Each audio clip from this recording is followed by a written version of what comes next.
Support for your public radio station comes from our members and from Rohrbach Brewing Company with a beer garden at the Buffalo Road location. An outdoor space for gathering, games, and brews, weather dependent, open Thursday through Saturday evenings. More at rohrbachs.com. From WXXI News, this is Connections. I'm Evan Dawson. Our connection this hour was made in this old house, or maybe your old house. Maintaining and repairing historic houses requires an unusual skill set. It involves a commitment to preserving historic characteristics and an understanding of modern functionality. And maybe you're pretty good around the house. Maybe you consider yourself handy. Can you handle maintenance and repair for historic houses, older houses? We are definitely in kind of a cookie-cutter world, and if you're someone who loves the character of a beautiful old house, maybe you're driving down a country road and you think, boy, would I love to live in a place like that. I wonder what it takes to restore it. This is where Steve Jordan comes in. He's an author and restoration expert, and he provides guidance for homeowners in his new book called The Historic House Handbook, a sensitive guide for old house living. This hour, we're talking with Steve about what homeowners ought to know, design concepts, material availability, how to navigate difficult decisions, especially now. And we're going to hear from local homeowners about how they've revitalized their homes. I'm going to try for our YouTube audience to show you this book without covering my face. I have the tendency to do this. Is that really good? Is that good? They're going to kill me if I do that. If you're watching on the WXXI News YouTube channel, this is the book, The Historic House Handbook. We're going to have some images as well to share with you from the houses that are being featured. And let me welcome Steve Jordan back to the program, the author of this wonderful book. Hey, it's nice to see you, sir. Nice to be back, Evan. Thanks so much. It's great to have Steve, and we'll tell you where you can get this book. Megan Clem is Director of Preservation Services for the Landmark Society of Western New York. Welcome. Thank you. Thank you for being here. Ellen Ola is with us, a Rochester resident who restored her home from the 1870s, I'm reading. 1870s? Yes, 1870s. Well, welcome to you. Congratulations. In fact, Thank you. award-winning, which we're going to talk about. And on the line with us is Bradley Huber, an Irondequoit resident and an old house DIYer. Hello, Bradley. Hi, how are you? Good. Great to have you. Thank you for being with us. So before we jump in here and talk about some of the specific houses, I just really want to say to the audience, even if you don't live in a historic house, I bet you someone in your family has. I bet you maybe you grew up in a place that has that kind of that bones and the structure that come to mind here. And Steve, are we losing these kind of structures in our society? Unfortunately, we are. And the book, which I should say is published by the Landmark Society, okay? It's not just my book. But the book is aimed at people who may not understand the special needs and the materials that are required for old house maintenance, because they're completely different from the requirements of a modern tract house or a Home Depot material house.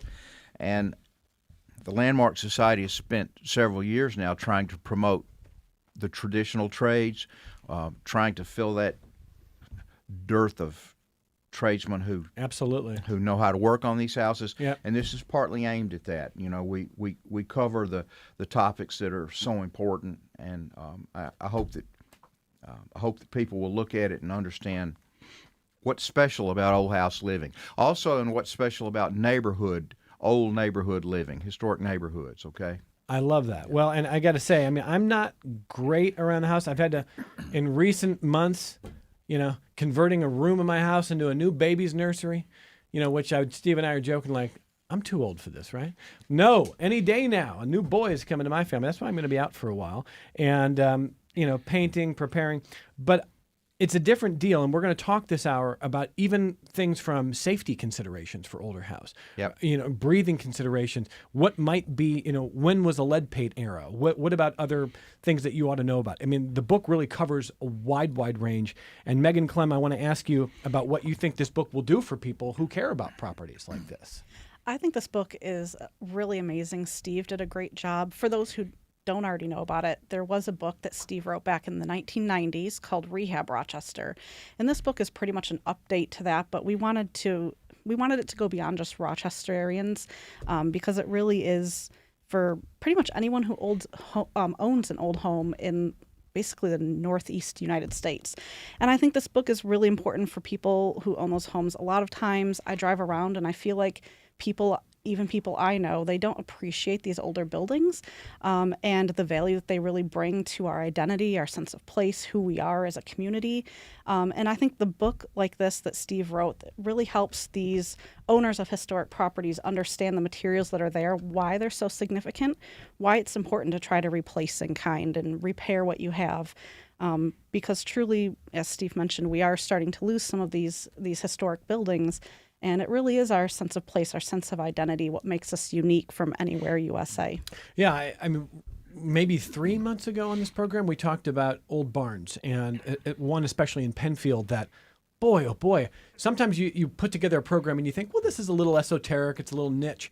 People were fired up about that because, again, whether you own a property like that or whether you have one in your family or whether you just drive by or there's one in your town, people really care about character and preservation, even if they don't consider themselves preservationists. I mean, like it sounds like I'm becoming an evangelist for you, and I don't mean to do that.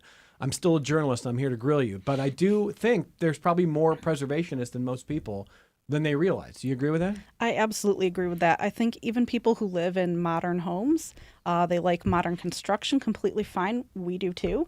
But I think that it's becoming more and more common for people to want these unique features in their homes to really appreciate them. And I'm seeing it more and more with my own friends. Some of the younger generation, they're looking for this character, not for something brand new, not for something that looks so sterile. So I absolutely agree. I think that it's really becoming, like I said, much more common for people to really look at these historic places and identify with them. Are you a sentimental type, Steve, about old homes? To a certain extent, I'm sentimental about old homes. Yeah, I'll say that I am.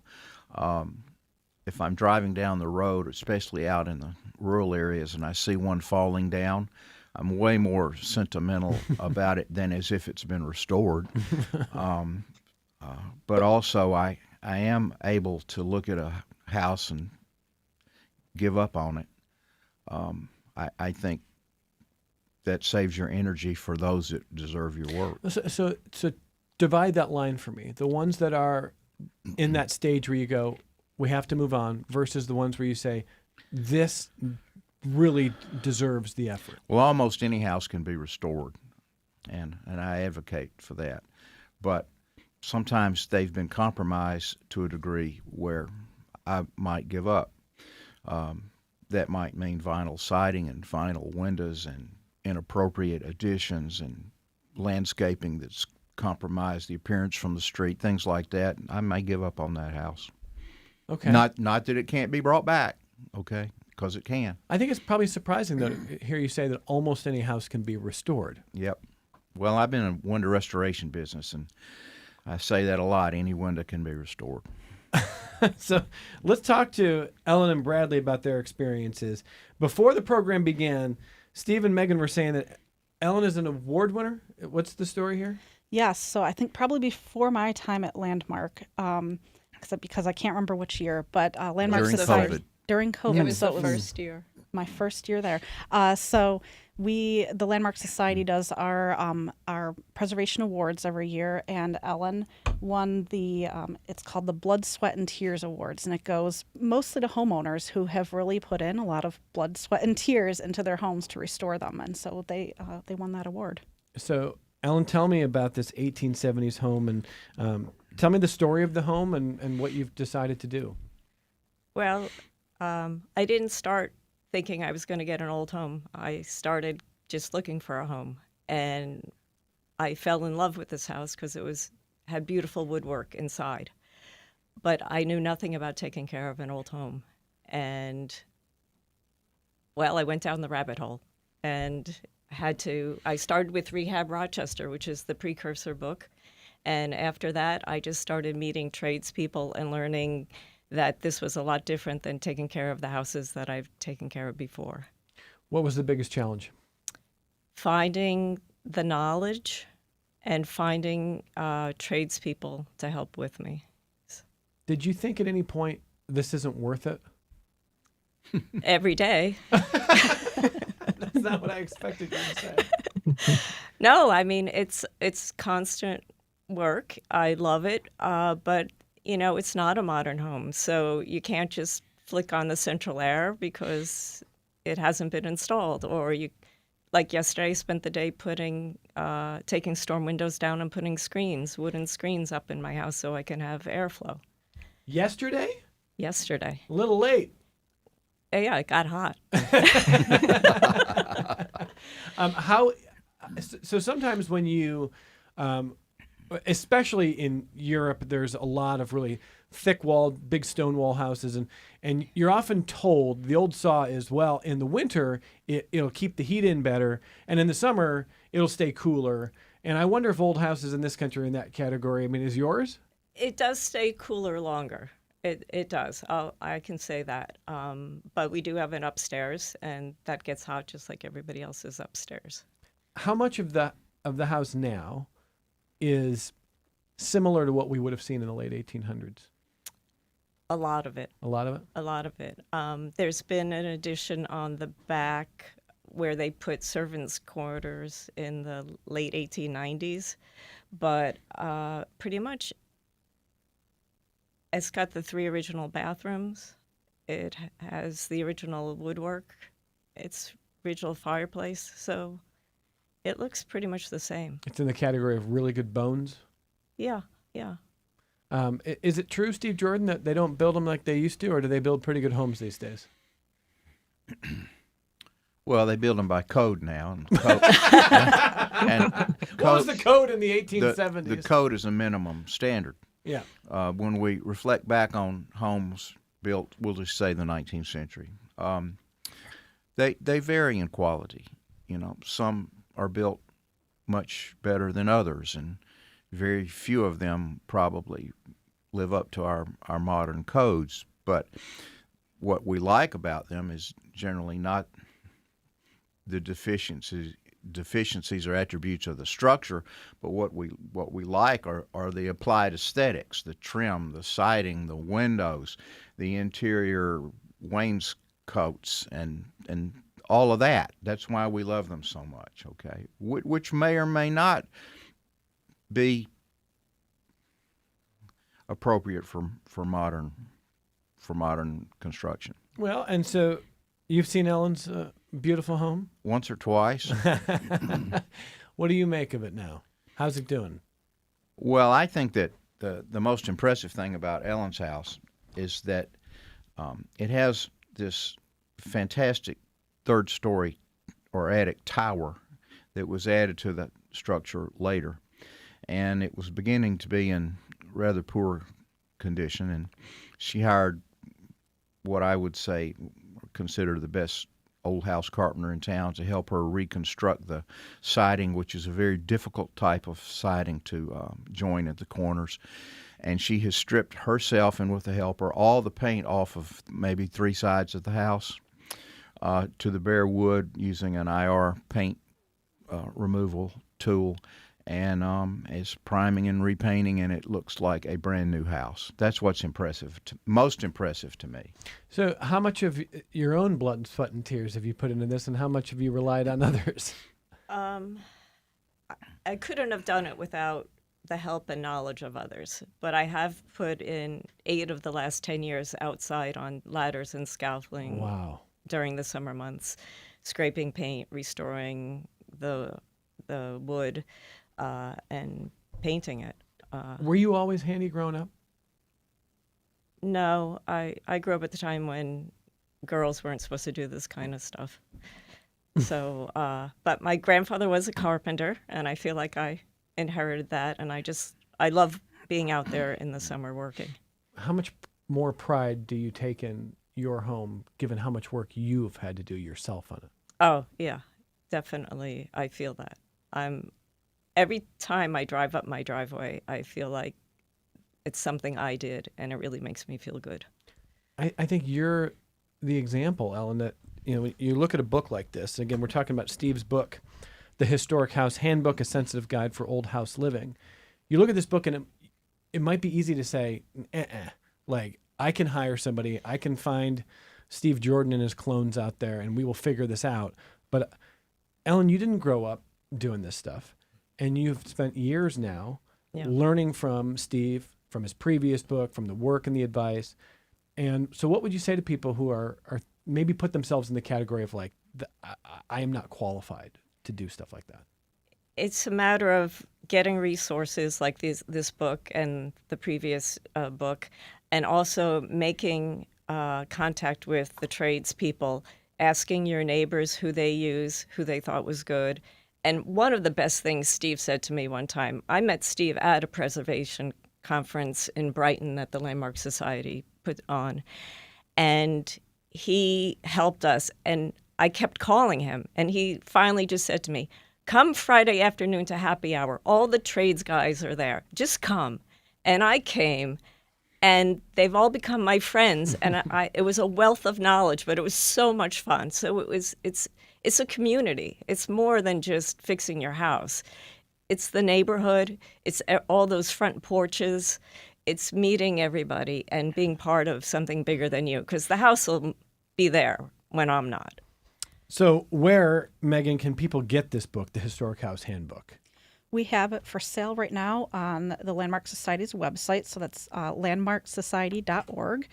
If you go under our bookstore on there, you can find the book on there. We have options for picking up in person or having it shipped to you. You can also stop by the castle, although we do recommend calling ahead to make sure we're there and have books available and ready for you. And then the third option would be right on Amazon. You can find the book. I mean, I'm glad you're supporting Jeff Bezos. And Historic House Parts. Oh, yes.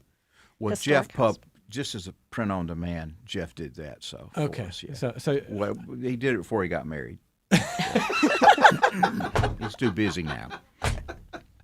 talking to Steve Jordan and a crew of guests about the Historic House Handbook, a sensitive guide for old house living. Listeners, if you've got questions, comments about how to do this, or basic restoration, if you've got an older house and you've thought about different kinds of rehab for it, we'll take questions, comments at 844-295-TALK. It's 844-295-8255, 263-WXXI if you call from Rochester, 263-9994. You can email the program, connections@wxxi.org.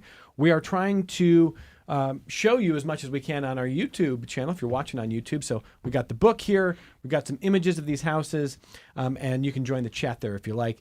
David in Ovid writes to us from the Finger Lakes saying, is 1950s considered old? I plan to eventually buy one of the small 1950s ranch houses in Geneva for a retirement home. In my research, I found there are so many things to look out for, from insulation and foundation shortcomings to plumbing and electrical issues. Lead, asbestos, radon, the potential problems seem endless. Hopefully at least some of these issues have been addressed by now, but where to start, it does seem a bit discouraging. That's David in Ovid. Steve? Well, we use the 50-year rule, and so one of the things we had to do for this book was to update our house styles and information about what's historic and what's not, and what's historic.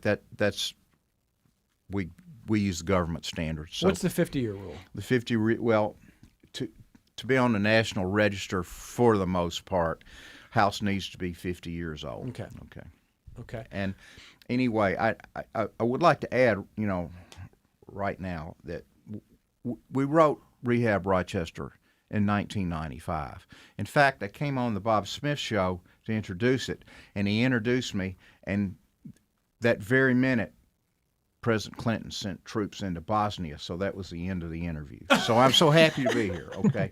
But people have repeatedly said to me, why don't you redo the book? Why don't you redo the book? And I finally, with Wayne's approval, sat down, read it, thinking about a new edition, and realized it was horribly out of date. The house styles, materials, techniques, and you wouldn't think so, would you? But it was out of date. Lots changed. Yeah, lots changed, and that's why we did a new one. And so when David in Ovid is asking, is 1950s old? Yes, we consider it historic. Yeah, the answer is yes, right? So In fact, young people are clamoring after ranch-style houses. why is that? I don't know. I'm an old person, and Well, I what do they want a tell ranch. you? I want a ranch. What do they tell me? Well, I think they're enamored with the open interior style and the I don't know. What was once rebuked becomes popular. It's people like Fashions I never evolve. liked 50s, 60s architecture, and now I'm loving it. Wow. Okay. Well, what would you say to David when he's concerned about electrical issues, plumbing, lead? He says asbestos, radon. The potential issues seem endless. Well, Can he get ahead of these issues in some way? Can he make sure? well, absolutely. You just need to understand each. I don't want David to be overwhelmed by the bulk of all of this over his head. He should just attack this one issue at a time and realize that it's all doable. Okay. His house may not even have lead. You know, he needs to read about it and follow up with testing. A 1960s? 50s. 50s house, the electric may be fine. It may need to be updated a little bit, but shouldn't be too bad. And I would expect it has copper plumbing, which you can't beat copper plumbing. So I don't know. I think he's got a lot of positive issues there instead of thinking about all the negative issues. David, good luck to you. Thank you for the email. Michael writes to say, a friend of mine bought a farmhouse that was built in 1873. She told me she had no idea what she was getting into. Well, I mean, that was Ellen, and Ellen is loving it, right? Around 1873? That's right. Yeah, mid 1870s. I don't think we have an exact date, but yeah, it's about being organized and tackling what you can at the time. Very similar to what Steve was saying. Just it's easy to get overwhelmed, so just stay on track for what you're doing. And got an email asking, what's in the... I'm not even comfortable saying the word servant quarters. What's in the servant quarters now? I'm the servant now, so it's my room. Oh, it's your room. It's the primary bedroom. It's the primary bedroom. Yeah. See, look, a lot of reinvention. Let's do this. Let's take the only break of the hour. Let's do that now. We're going to come back and we're going to talk to Bradley Huber, an Irondequoit resident and Old House DIYer, about his experience. And listeners, if you've got more questions, comments about restoring old homes, about questions about how to do that, or common issues that you may feel might be insurmountable, they're not insurmountable because Steve Jordan is here, and his book is called The Historic House Handbook, and it is available now. And we're talking to Steve. We're talking to Megan Clem from the Landmark Society of Western New York, Ellen Ola, Bradley Huber joining us to talk about their experiences. We'll come right back on Connections. Support for your public radio station comes from our members and from Mary Cariola Center, proud supporter of Connections with Evan Dawson, believing an informed and engaged community is a connected one. marycariola.org. This is Connections. I'm Evan Dawson. Steve Jordan wanted to mention there's one other place you can get this book that we haven't mentioned. Where? Historic House Parts on South Avenue. Historic House Parts on South Avenue. And Dallas writes in to say, don't forget vermiculite.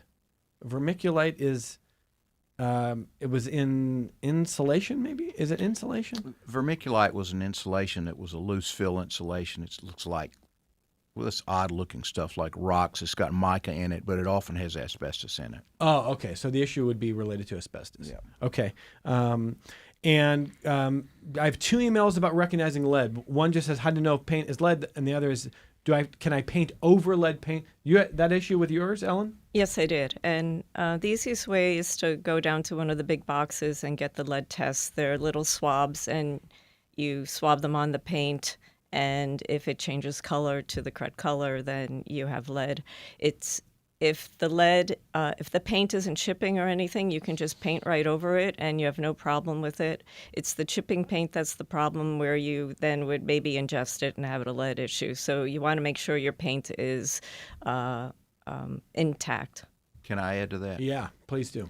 On windows, doors, and cabinets where you have abrasive surfaces, you can't just paint over it. You've got to get the paint off the abrasive surface because that creates dust. Okay. Yeah. Okay. You're having a child. You need to be. I'm trying to do everything right. Are you kidding? The house is probably, it's got to be in that category of old now. Everything's old. I'm old. I'm almost historic. I'm 46. I'll be historic soon.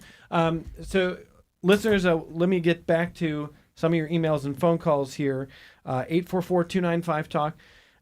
If you want to email the program, connections@wxxi.org. And actually, we'll get back to those questions, comments in just a moment here. I want to bring in Bradley Huber, who's been waiting to join us here, an Irondequoit resident and Old House DIYer.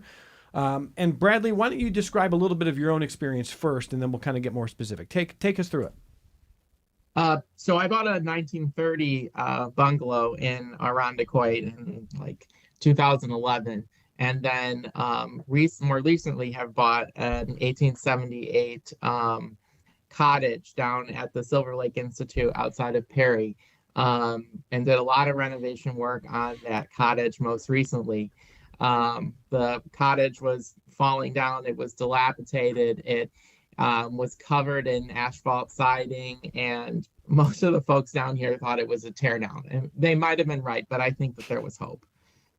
Can I comment on Yeah, that? please do. I also want to give Brad and his partner a shout out because they are nationally famous for their work on that Silver Lake house through Stacy Grinsfelder's True Tales from Old Houses podcast, which is the most popular old house podcast in the nation. Okay, so there you go, Brad.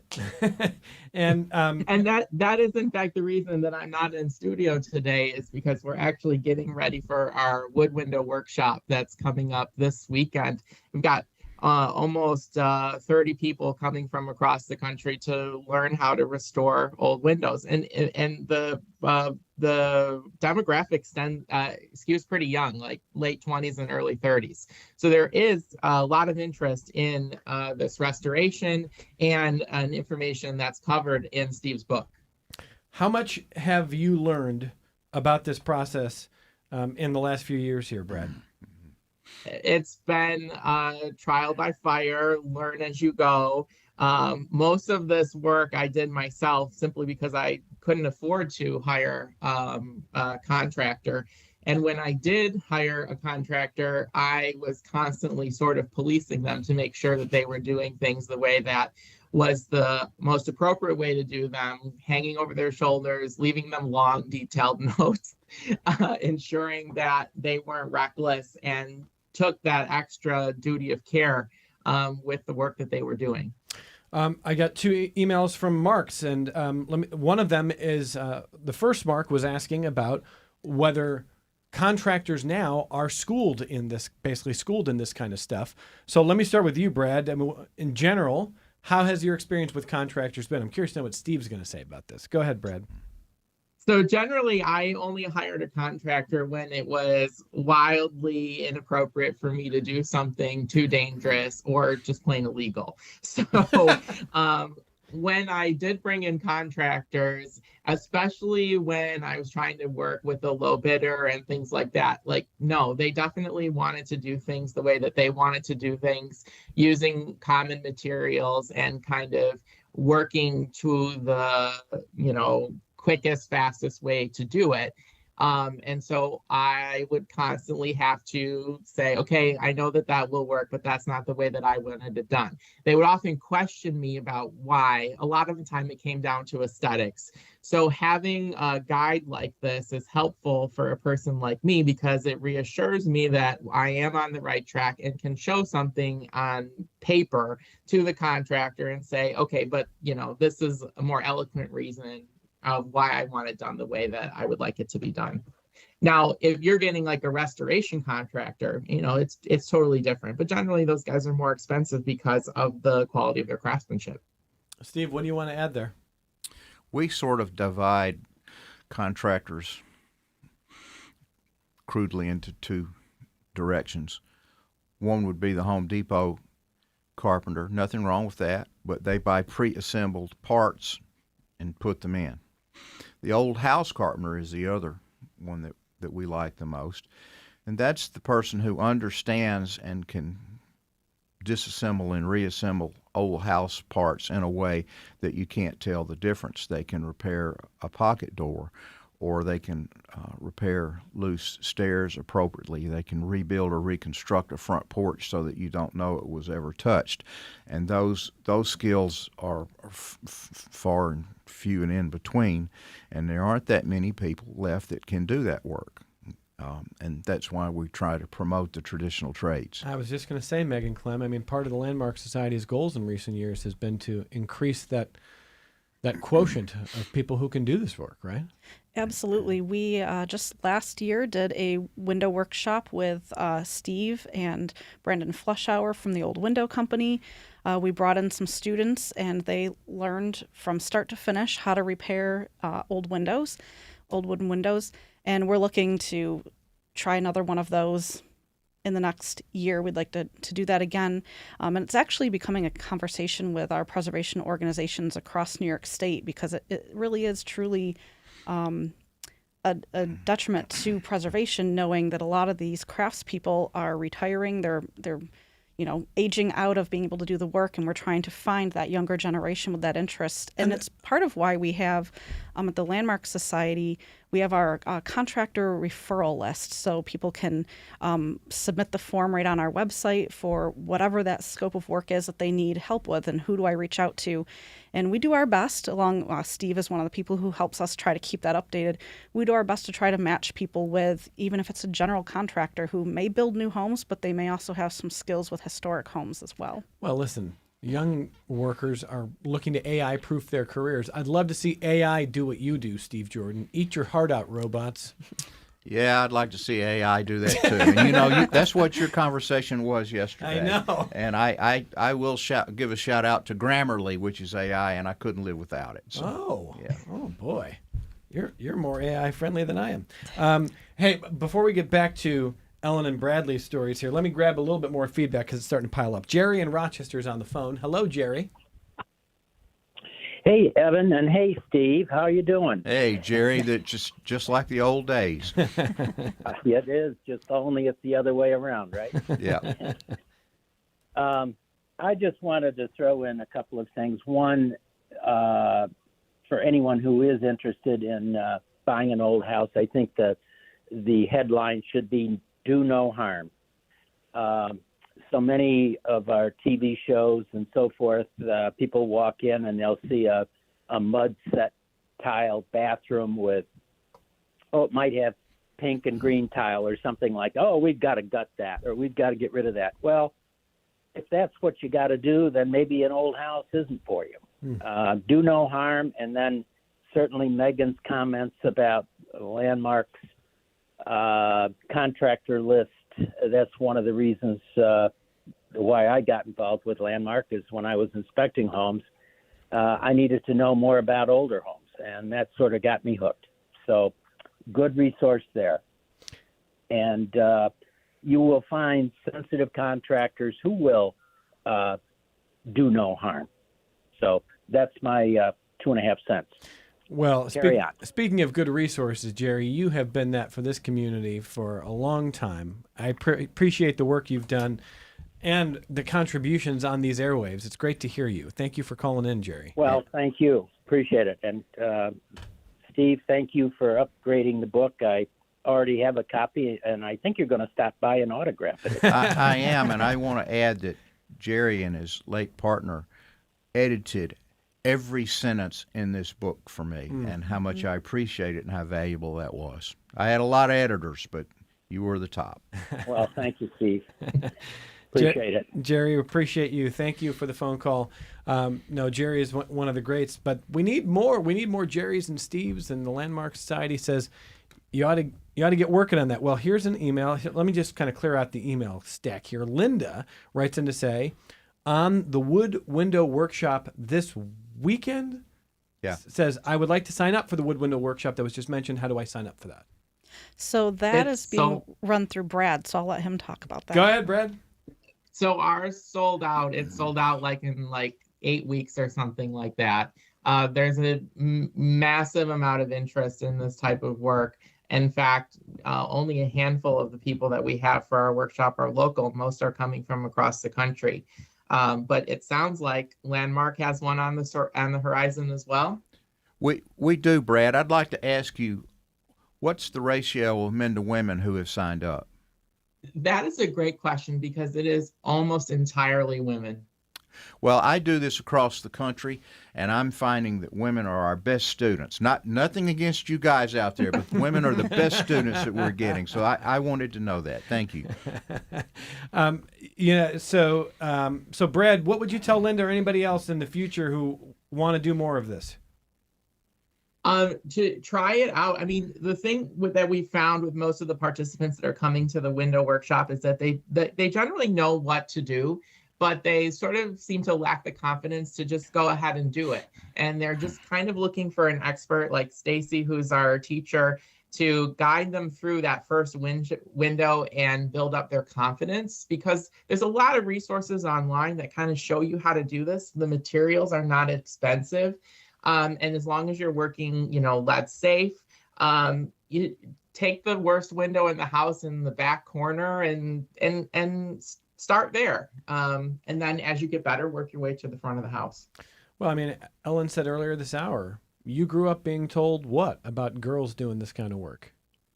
Nothing. There was no offer of girls doing this work. It just wasn't done. No. But lots changed. Yes. So there you go. Linda, thank you for that email. More emails here. Corey says, Evan, great show today. What is the recommendation for insulating a 1930 balloon-framed colonial? Steve Jordan. A 1930 balloon-framed colonial. Insulation. You mean insulation throughout the house or just the attic? That's all I got on the email. that's What's all the you've got. recommendation for insulating a 1930? That's a dangerous question because there's so much we don't know. We don't know if there are bedrooms in the upstairs that have ceilings that are slanted with the attic slope. I don't know what's already that. That's a difficult question. There's too many unknowns. I'm not going to go there. I'm going to ask the emailer, Corey, write us back, get us more details, and Steve will try to help you here. Let me just say this.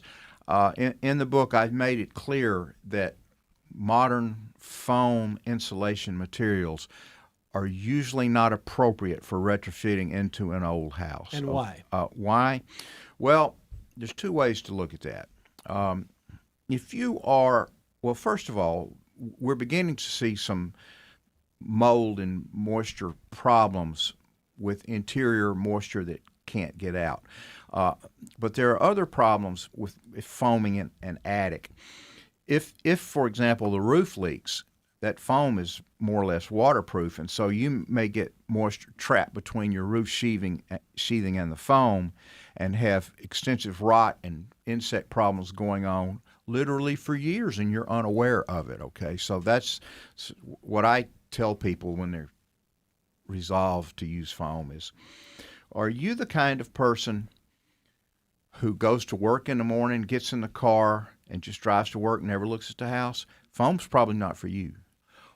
Are you the kind of person that every day backs out of the drive and looks at the house and thinks, the roof looks good, I wonder if my gutters are clean, oh, look at the chimney, it may need some repointing, I need to take care of that? You may be able to live with foam, okay? I don't know if that's clear to people, but it just depends on your old house ethics. Okay. Well, we'll see if Corey follows up here. Down the list of email here, Eric says, I have a house from 1924 with lead paint on the outside. Yep. I want to have the house sided with cement fiberboard, but how do I find a contractor who will take off the old clapboard with lead paint safely? I have 2 small kids I'm worried about. I've seen Ted Robertson, Kirkwall Construction, do this repeatedly over the years, and he's one of the few contractors I know always does it by the book. The way that's done is you lay 6 mil plastic down on the ground, and you remove the siding, and you drop it into the 6 mil plastic.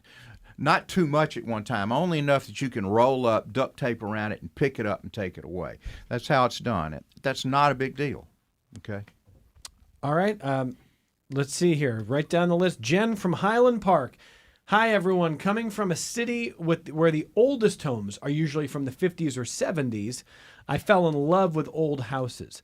My favorite thing about them is how colorful they are. My neighborhood is so vibrant and beautiful compared to all new housing developments. What do you make of that, Megan? I would have to agree with that. I personally am not a big fan of new developments. I feel like they're very cookie cutter. Everything looks the same. I often drive by and ask my husband, if we lived there, how would we know which house was ours when we drive into the neighborhood? That's not to say it's not for everyone. If it's your thing, that's great. But I really do love the old homes and exactly what Jen is talking about with the vibrant colors. Older homes often have a lot of, woodwork and trim and things like that we don't really get on our new builds now. And you can have fun. We always tell people, have fun with color. Historic homes weren't necessarily boring. They weren't all painted the same color, especially if you own a Queen Anne, don't paint it all the same color. Have fun with it. And, I do get a lot of questions from people who say, I want to repaint my house. Who can come out and tell me what colors I should be painting it? And there's a lot of paint companies that have historic color palettes that you could use. But also I would say that, you have to love it too. It's your house. You're going to live in it. So you can't really go wrong. And, with older homes, you're able to have that fun with the color, with trim and then the siding and porch rails and all of that kind of stuff. Amen. It sounds like Jen lives in a neighborhood where it's clear where if you live in that neighborhood, you're never going to mistake your house for someone else's. Oh, there's a bright blue house over there that I walk. I walk that neighborhood. Well, here's the most important email we're going to get. This comes from Pierce Jordan. Pierce I know Jordan that boy. I know that boy. says, ask Steve if I can put vinyl windows on my old house. That's from Steve's son, Pierce Jordan. Thanks, Pierce. I appreciate that. Is he a just lot. trolling you? He's trolling me, but my sort of blank box that I live in has vinyl windows that I hate because I've been in the window restoration business forever, and they're all going bad, and so it's been a topic in my house for years. What's wrong with vinyl? Vinyl's fine, all right. Now, what's wrong with it? They're inappropriate in an old house. They don't look right. They don't hold up. The windows you have probably lasted 100, maybe even 200 years, and they can last that much longer if maintained and restored and well cared for. Okay, vinyl just is a product that is dangerously produced, hazard to the people that live around the factories, and then it goes into the dump. So we have a waste problem. Pierce knows how to get under your skin. Oh, he does. Yeah. He's been That probably might be doing why it. Steve and I get along so well, because Windows is my soapbox in preservation. I do have another Windows question. And just I'm going to edit a little bit down here. An email basically saying Windows are expensive, whether you're putting in new or restoring. So what's a cost-effective way to think about Windows? Are Windows always just going to be a big-ticket expensive item, Steve? Well, you get if you're buying new windows, you get what you pay for. Whether you're buying windows from the big three, Anderson, Marvin, or Pella, you sort of get what you pay for. And a good window is expensive compared to an inexpensive vinyl window. But I'd also like to throw out there that there are people all over the United States and here locally who rebuild reproduction windows out of wood that won't rot and using weather stripping materials that won't wear out and can use any type of glass that you want, even insulated double pane glass if that's what you want. All right. This is the second Mark email. He says, Evan, we recently bought a house built in the 1940s. It has been updated to a point. We thought a quick solution to spruce up the rooms would be a new heating AC wall vent cover, but it seems all the vent covers are different and odd sizes. Do your guests have suggestions where to find odd size vent covers? That's a very specific question. I don't know that. I can't answer that. I don't know. We could certainly look into it. Yeah. If that were your house, where would you start looking, Steve? I would go online, or I might reach out to architectural salvage houses to see what they know.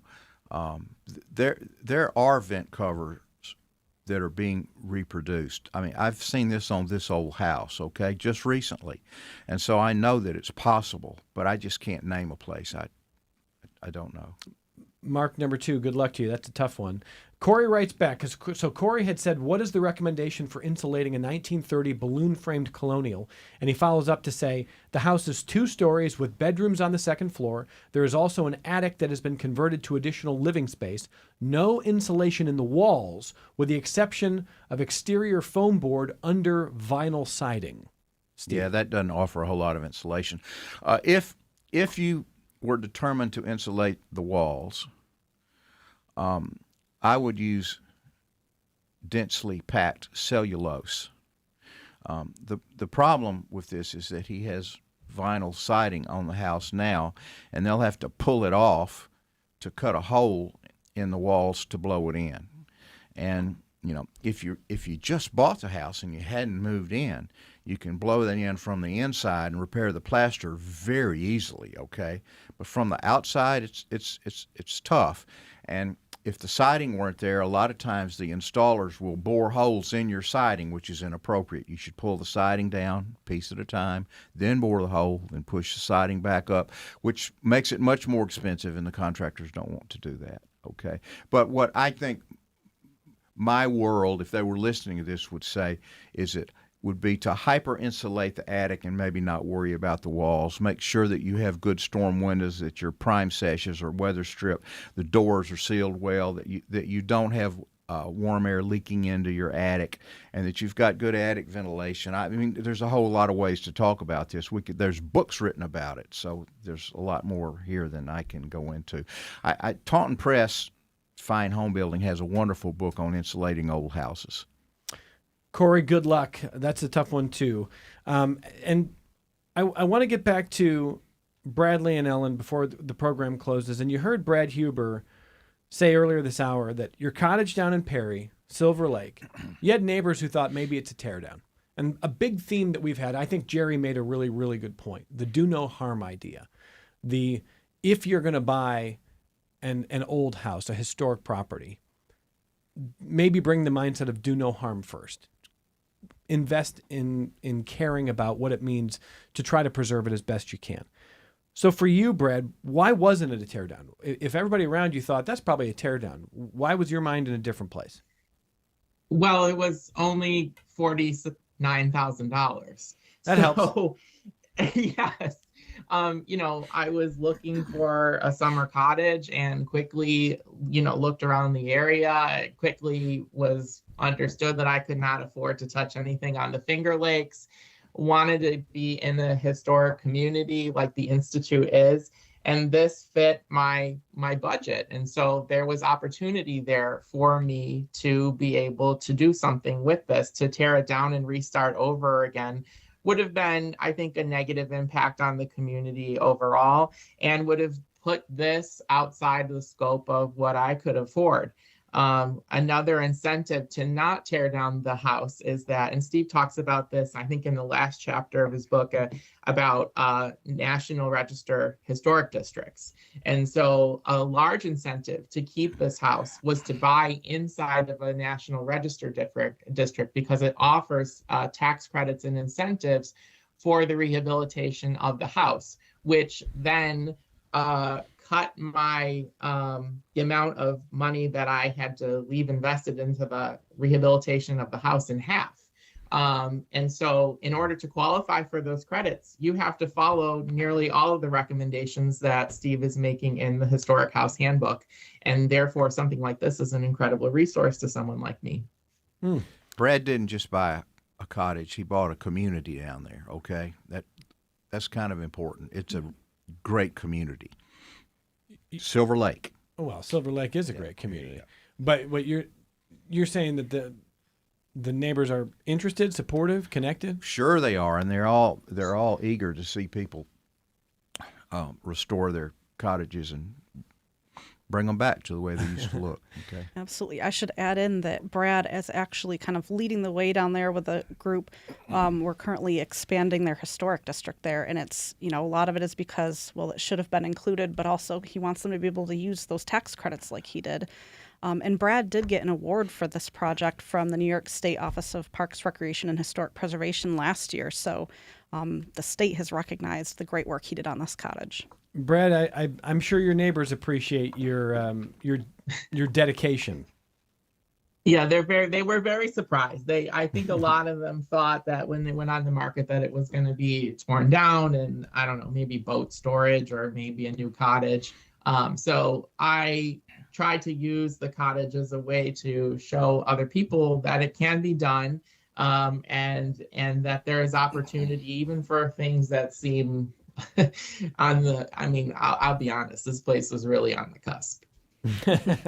Well, that's a great story, and I love the fact that there's so much appreciation that Brad has from the community down there. Ellen, maybe that's a good place to end. Do you have friends, family, neighbors, perhaps people who drive by who see what you've done and maybe have questions about how that applies to them and or interest themselves.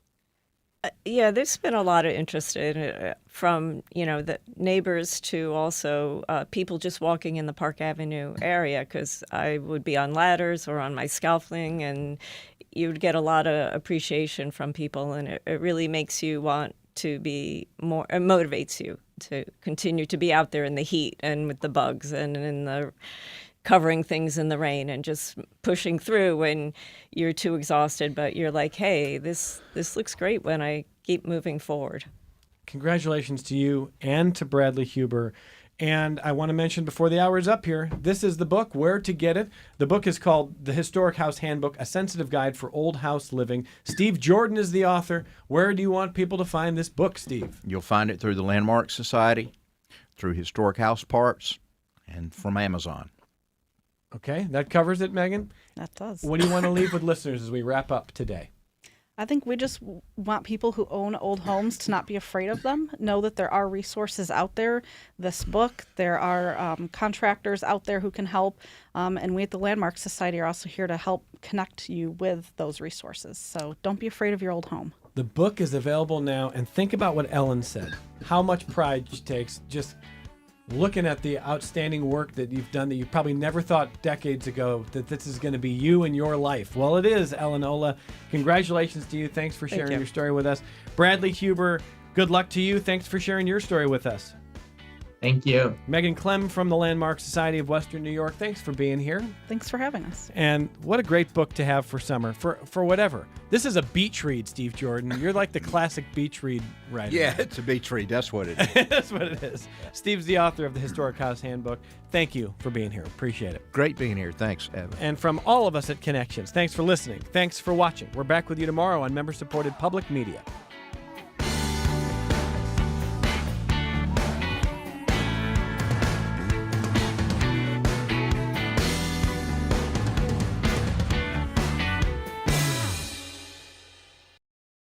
This program is a production of WXXI Public Radio. The views expressed do not necessarily represent those of this station, its staff, management, or underwriters. The broadcast is meant for the private use of our audience. Any rebroadcast or use in another medium without expressed written consent of WXXI is strictly prohibited. Connections with Evan Dawson is available as a podcast. Just click on the Connections link at WXXInews.org.